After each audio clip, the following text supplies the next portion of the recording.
올려드립시다. 감사합니다. 여러분 한 주간 주 안에서 평안히 지내셨습니까? 오늘도 주의 전에 올라와 또 예배하는 우리 동네 가족들과 가정에 주님께서 주시는 그러한 은혜와 평강과 기쁨이 가득하기를 주의 이름으로 축복합니다. 계절적으로 입추가 지났지만 아직도 더위가 우리를 힘들게 합니다. 계속해서 폭염 주의하라고 문자가 오고 일의 능률은 오르지 않고 불쾌지수는 여전히 높습니다. 높아진 내 불쾌지수로 인해 가지고 다른 사람에게 해가 되는 경우가 있기 때문에 우리가 때로는 조심하고 또 인내할 때가 많습니다. 그런데 참는다고 하는 것은 참 어려운 일이죠. 그래서 우리 속담에 참을 인자 셋이면 살인도 면한다, 그런 말이 있는 것 같습니다. 살다 보면 감정이 폭발할 때가 있습니다. 특별히 부당한 대우라든지 또 차별 대우를 받을 때 참는다는 것은 참으로 어려운 일입니다. 오늘 본문에 앞서 가지고 1절에서 6절에서는 어리석은 부자들이 저지를 수 있는 그러한 죄악에 대해서 말씀하고 있습니다. 재물을 불의로 축적한다든지 그릇된 소득 분배라든지 또 낭비하는 이기적인 생활이라든지 가난한 사람에 대한 부당한 대우, 이와 같은 것들을 언급을 하고 있습니다. 그러면서 오늘 본문은 부당한 대우를 받고 상처를 입은 믿음의 사람들을 향해서 참으라고 말씀하고 있습니다. 야고보 선생은 본문에서만 아니라 1장 2절과 3절에서도 이렇게 말합니다. 내 형제들아, 너희가 여러 가지 시험을 당하거든 온전히 기쁘게 여기라. 이는 너희의 믿음의 시련이 인내를 만들어내는 줄 너희가 알미라. 이렇게 말하면서 인내할 것을 말씀하고 있습니다. 그런데 여러분, 시험을 당하는데 어떻게 기뻐할 수 있겠습니까? 상처를 입고 있는데 어떻게 기뻐할 수 있겠습니까? 그런데 기뻐하라고 말합니다. 기뻐하라고, 거기에다가 인내까지 하라고 말하고 있어요. 당시 교회와 성도들은 신앙생활을 하면서 이방인들과 권력자들에게 많은 어려움을 겪고 있었는데 이와 같은 것을 기쁘게 받아들이고 인내하라고 말씀하고 있습니다. 인내한다고 하는 것은 단순히 참는 것만 의미하는 것이 아니라 해치려고 하는 악의에 대해서 안정된 마음을 갖고 대하는 것, 이것이 바로 인내입니다. 그렇기 때문에 인내라고 하는 것은 자기 통제를 의미합니다. 또 인내는 능력입니다. 기다릴 줄 알고 성급하게 일을 다루지 않는 그러한 능력, 이것이 바로 인내입니다. 그렇기 때문에 여러분, 우리의 가정에서도 인내가 필요한 것이고 또 우리의 직장을 비롯해서 우리가 생활하는 그러한 모든 그러한 공동체에서 인내가 필요합니다. 특별히 교회 생활을 할 때에도 가장 필요한 것이 그 인내입니다. 세상적인 표현은 참으라, 인내하라 그렇게 말하지 않아요. 세상적인 표현은 속히 끝내자입니다. 모든 것이 짧아지고 간결해지고 속히 되어지기를 바라는 이와 같은 것들이 오늘 우리의 그 현실이지 않습니까? 그러나 오늘 성경 말씀은 농부에게서 기다림을 배우라 그렇게 말씀을 하고 있어요. 농부는 풍년이나 흉년을 가늠하지 않고 최선을 다하는 가운데 풍성한 열매를 소망합니다. 이런 농부에게 인내를 배우라고 말씀하고 있어요. 여러분, 우리를 행복하게 하는 것들 중에 기다림의 그 시간도 한몫 단단히 한다라고 하는 것을 우리가 알아야 됩니다. 요즘에는 모두가 분주한 시간 속에 살고 있지만 그럼에도 엄마나 아내의 행복은 정성과 식사를 준비해 놓고 가족들의 귀가 시간을 기다리고 있는 거기에 있습니다. 아마 이런 경험들은 한 번쯤은 다 있었을 것인데, 결혼하기 전에 데이트를 할 때 약속 시간보다 조금 일찍 약속 장소에 나가서 찻잔을 만지작거리면서 문소리가 날 때마다 그 문 쪽을 향해 가지고 바라보던 그와 같은 시간이 여러분 행복하지 않았습니까? 기다림, 인내, 이것은 우리에게 행복을 주는 그러한 귀중한 요소입니다. 인간을 행복하게 하는 것은 꼭 주어진 결과만 아닙니다. 그 결과에 이르는 중간의 시간들도 우리를 충분히 행복하게 한다고 하는 사실이에요. 어릴 적에 손가락을 세면서 명절을 기다리던 그때가 얼마나 행복했습니까? 요즘처럼 풍부하지 않았기 때문에 옷이라든지 신발이라든지 먹을 그 명절 음식이라는 것을 생각을 하면서 그 명절을 기다릴 때 그 기다림의 행복이 있었습니다.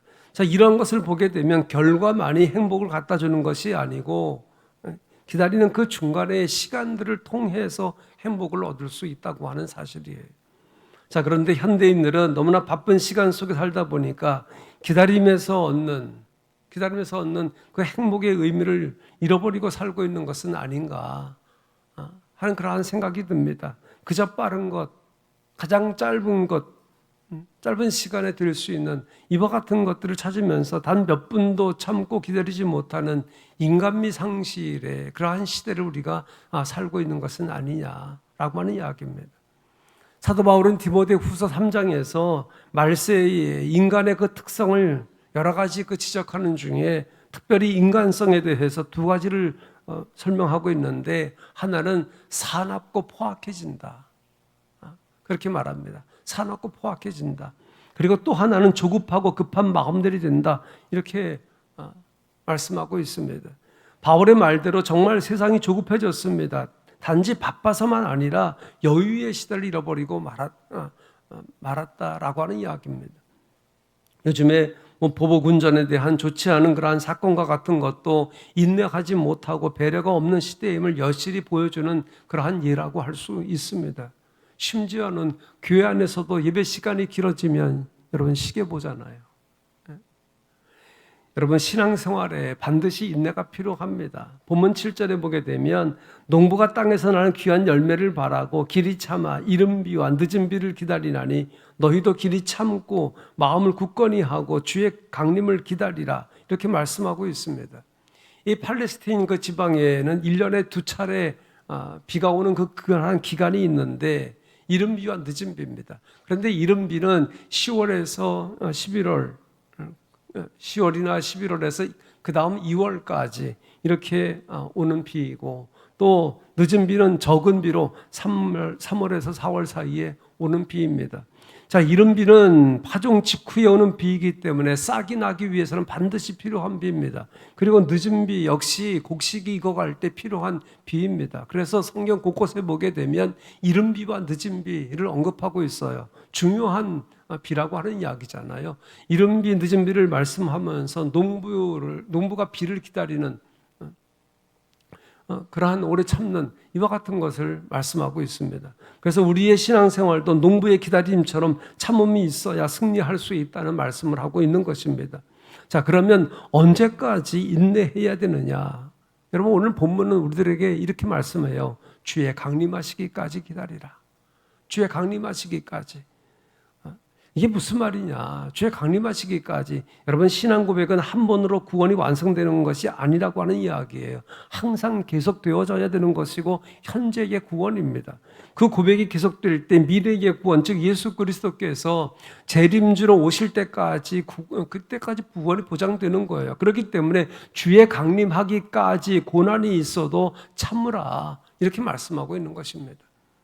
히브리서 기자는 우리들에게 인내로서 우리 앞에 당한 경주를 경주하라, 그렇게 말씀하고 있습니다. 또 베드로 사도는 베드로 후서 3장 9절에서 주의 약속은 어떤 이들이 더디다고 생각하는 것 같이 더딘 것이 아니라 오직 너희에 대하여 오래 참으사 아무도 멸망하지 아니하고 다 회개하기에 이르기를 원한다, 그렇게 말씀하고 있습니다. 하나님께서 모든 사람들이 회개하고 돌아와서 구원받기까지 참고 기다리십니다. 인내는 여러분 이것을 보게 되면 하나님의 성품이에요. 그렇기 때문에 성령의 열매 가운데에도 이 오래 참음이라고 하는 열매가 있는 것입니다. 자, 그러나 여러분, 저와 여러분을 포함한 오늘 현대인들의 모습이 어떻습니까? 인간의 그 조급한 마음으로 인해서 체질에서 성격에 이르기까지 변질되고 마침내는 인간 상실의 위기에 이르렀습니다. 그야말로 잃어버리는 것이 더 많고 크다고 하는 이야기예요. 보이는 것은 얻었지만 보이지 않는 이와 같은 것들을 상실해버리고 말았습니다. 또 작은 것은 얻었지만 정말 큰 것을 잃어버리고 잃지 말아야 할 것을 잃어버리고 말았습니다. 순간적인 것은 얻고 영원한 것을 잃어버립니다. 현상적인 것은 얻었지만 근본적인 것을 잃어버려요. 물질을 얻었지만 인간성을 잃어버리고 만다라고 하는 이야기예요. 이제 우리는 하나님 말씀에 엎드려서 말씀의 교훈으로 잃어버린 그러한 인간성을 찾아야 되는 것이고, 그 가운데 하나가 바로 인내라는 사실이에요. 저 사람은 어떤 인격을 가진 사람인가 라고 하는 것을 측정할 때에 우리는 그 사람이 얼마만큼 자신의 감정을 잘 조절할 줄 알고 인내하는가, 여기에 따라서 평가가 되는 것입니다. 한 사람의 인격은 인내하는 데서 나타난다는 말이에요. 여러분 10절에 보게 되면 형제들아 주의 이름을 말한 선지자들을 고난과 오래 참음의 본으로 삼으라. 선지자들이 오래 참았잖아요. 고난받았잖아요. 이와 같은 것을 본으로 삼아라, 그렇게 말씀하고 있어요. 성경에 기록된 믿음의 선진들의 인내를 본으로 삼으라고 말씀합니다. 히브리서 12장 3절에 보게 되면 자기에게 거역한 참으신 자를 생각하라 하면서 인내의 결정적인 본은 바로 예수 그리스도이시다 라고 하는 것을 말씀하고 있어요. 배신과 십자가의 부끄러움을 참으셨습니다. 나 같은 죄인까지 참아주신 예수 그리스도를 생각하라고 하면서 인내를 배우라고 말씀하고 있습니다. 여러분 어떻게 인내하라고 말합니까? 9절에 보세요. 형제들아 서로 원망하지 마라. 그리하여야 심판을 면하리라. 보라 심판주가 문 밖에 서 계신다 말씀하고 있어요. 인내하는 방법은 원망하지 않는 것이라 그렇게 말씀하고 있어요. 여러분 원망이 언제 나옵니까? 우리의 입에서 원망이 언제 나옵니까? 참지 못할 때 원망이 나오는 거예요. 참지 못할 때. 사실 우리가 생활하면서 참지 못해서 불행을 초래하는 일들이 많지 않습니까? 억울한 일을 당할 때나 분한 일을 당할 때 참는다고 하는 것은 쉬운 일이 아니에요. 자, 그러나 나 자신은 완전하다. 나 자신은 완전하다. 나는 잘못이 없다 생각하는 데에서 원망이 일어나는 것입니다. 내 자신의 부족을 느낄 때 원망이 나올 수밖에 없어요. 내 자신이 부족하다라고 내가 내 마음속에 나는 부족하다, 또 내 입으로 나 부족하다라고 고백하면 그 사람은 원망하지 않습니다. 그러나 나는 완전하다고 이야기할 때, 나는 부족한 것이 없다, 나는 잘못이 없다고 할 때 입에서 원망이 나와요. 여러분 어떻습니까? 나는 급하고 잘 참지 못하는데 고쳐지지 않아서 힘들어 하시는 분이 있습니까? 크게 염려할 것은 없습니다. 예수님의 제자들 가운데에도 참지 못하고 급한 사람들이 있었어요. 우리가 알잖아요. 베드로는 예수님을 잡으러 온 그 무리 가운데 제사장의 그 종의 귀를 잘라버렸어요. 얼마나 급한 성격을 가졌습니까? 그때 예수님께서 이것까지 참으라 그렇게 말씀하시면서 제사장 종의 귀를 붙여주셨습니다. 그뿐 아닙니다, 여러분. 야고보와 요한은 얼마나 또 급합니까? 참지 못하는 사람들이에요. 예수님을 영접하지 않는 사마리아 사람들에게, 그 사마리아 사람들을 예수님을 향해서 그렇게 말씀드립니다. 아유, 거기에 불을 내려가지고 멸망시키자까지 그렇게 이야기합니다. 그래서 우레의 아들이라고 하는 별명까지 붙지 않습니까? 이렇게 참지 못하고 급한 베드로나 야고보, 요한, 이런 사람들이 오순절 강림 후에 성령 충만함을 입고 초대교회의 설립의 주인공들이 되었어요. 여러분, 나 자신의 인내를 위해서 성령 하나님을 의지할 때에 하나님께서 우리에게 인내를 주실 줄로 믿습니다. 자, 그러면 여러분 구체적으로 무엇을 참아야 되느냐? 무엇을 참아야 되느냐? 첫째는 여러분 생각에 인내가 필요합니다. 생각에 인내가 있어야 됩니다. 너무 조급하게 결론을 내리거나 결정해버리지 말라는 얘기입니다. 우리는 다 부족하기 때문에 어떤 그 자체를 한 번에 그리고 완전하게 이해한다고 하는 것은 쉽지 않습니다. 같은 시간에 같은 사건을 보았다 할지라도 보는 사람의 그 시각과 생각에 따라서 그 평가가 달라지잖아요. 그러니까 우리가 안다고 하는 것은 지극히 부분적인 것에 불과한 것입니다. 그렇기 때문에 결론을 내리는 데 있어서 참음이 있어야 된다 라고 하는 이야기입니다. 특별히 남에 대한 조급한 판단은 오히려 상처가 될 수도 있고 또 죄가 될 수도 있어요. 마태복음 1장에 보게 되면 예수님 탄생 기사가 나오잖아요. 요셉이 마리아와 정혼했어요. 그런데 얼마 후에 약혼 여인 마리아의 임신 소식이 들려왔습니다. 보통 사람 같으면 그 순간에 불같은 마음이 일어나서 나는 그녀와 동침한 일이 없다라고 소리를 질렀을 것입니다. 그러면 당시의 법대로라고 하면 마리아는 돌에 맞아 죽을 수밖에 없지요. 자, 그러나 성경은 요셉은 의로운 사람이라 저를 드러내지 아니하고 가만히 끊고자 했다, 이렇게 기록하고 있습니다. 그 후에 주의 사자가 요셉에게 현몽해서 말씀하시기를 마리아는 성령으로 잉태되었으니 데려오는 것 겁내지 말아라, 두려워하지 말아라, 그렇게 말씀합니다. 만약에 요셉이 기다리지 못하고 동네방네 다 외치고 난 뒤에 뒤늦게 천사의 소리를 들었다고 한번 생각해 보세요. 급한 상황이고 기다릴 수 없는 상황이라고 할지라도 한 걸음 뒤로 물러서서 생각할 수 있었던 그 여유 있는 판단의 능력 때문에 성경은 요셉을 의인이라 그렇게 부르고 있는 것입니다. 여러분, 입으로 말하기 전에 판단과 결정을 조금씩만 더 늦출 수 있기를 바랍니다. 다 알기도 전에, 상황이 다 파악하기도 전에 우리가 흥분부터 해서는 안 됩니다. 복과 저주도 미리 이야기하지 말기를 바랍니다. 몽땅 잃어버리고도 여러분 부요해지는 법이 있는가 하면 세상 천지를 쥐고 흔들어도 다 잃는 것이 바로 세상 사이입니다. 그러므로 눈에 보이는 몇 가지 상황만 보고 성급한 마음, 조급한 마음으로 판단해서는 안 된다. 여러분, 저와 여러분에게 필요한 것은 생각의 인내입니다. 둘째는요, 말의 인내가 있어야 됩니다. 야고보서 1장 19절에 사람마다 듣기는 속히 하고 말하기는 더디하라. 듣는 것은 속히 하고 말하기는 더디하라, 그렇게 말씀하고 있어요. 그리고 전도서 5장 2절에 보게 되면 하나님 앞에서 함부로 입을 열지 말며 급한 마음으로 말을 내지 말라, 그렇게 말씀합니다. 우리를 포함한 많은 사람들이 말을 급하게 해서 실수하고 실패하는 일들이 있잖아요. 조금만 참고 자기 속에 넣어두고 기다리면 괜찮은 일인데 잠시 참지 못해서 어려움을 겪을 때가 있습니다. 세상의 모든 오해도 말 때문에 생기는 전염병과 같은 것입니다. 더욱이 공동체 안에서 말의 인내는 더없이 소중함을 알고 꾸준한 연습을 하는 신앙의 사람들이 되어지기를 주의 이름으로 축복합니다. 세 번째는요, 여러분, 행동의 인내가 필요해요. 행동의 인내가. 조금 천천히 행동하는 연수도 필요합니다. 조금 느린 것이 흠이 될지 몰라도 철랑대고 덤비는 것보다는 낫습니다. 행동을 늦췄기 때문에 실수하는 일은 없어도 조급하게 행동하는 일로 인해서 실수하는 일이 많잖아요. 급하게 서둘러서 그리고 민첩하게 행동하는 사람들이 유능한 사람이라고 그렇게 말하는지 모르겠습니다. 그래야 이 경쟁 사회에서 빨리빨리 해야 승리자가 될 수 있다고 그렇게 이야기하는지 모르겠어요. 반면에 느리고 더딘 사람이 무능하게 보인다고 그렇게 말할지도 모릅니다. 그러나 여러분, 일단 행동을 좀 늦출 필요가 있다. 일단 좀 어리석은 사람이라고 이야기를 들어도 괜찮을지 모르겠습니다.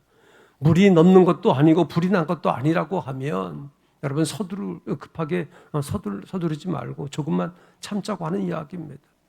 여러분, 급하게 판단하지 말고 급하게 말하지 말고 급하게 행동하지 말고 주님을 기다리듯이 온유한 마음을 가지고 기다릴 줄 아는 그러한 인내를 저와 여러분이 소유해야 되지 않겠습니까?